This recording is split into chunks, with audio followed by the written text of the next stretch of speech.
अस्सलामुअलैकुम रहमतुल्लाहि व बरकातुहू। दोस्तों, आज आपको एक आम खबर से आगाह करते चलें, वो है लाहौर कलंदर के प्लेयर बेन डंक के बारे में।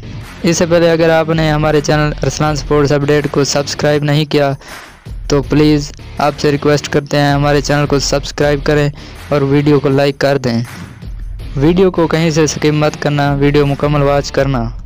तो चलिए वीडियो को स्टार्ट करते हैं। बेन डंक ने पाकिस्तान सुपर लीग में शिरकत के लिए बिग बैश लीग समेत ऑस्ट्रेलियावी डोमेस्टिक क्रिकेट खेलने से माजरत कर ली।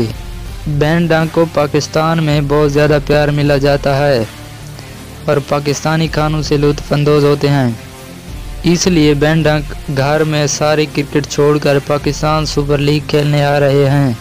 हमें क्रेडिट देना चाहिए बेन डंक को। दोस्तों, अगर आपको आने वाले PSL की हर खबर से आगाह रहना है तो हमारे चैनल को ज़रूर सब्सक्राइब करें। दोस्तों, मिलते हैं अगली वीडियो में, तब तक हमें इजाज़त दीजिए। अल्लाह हाफिज़।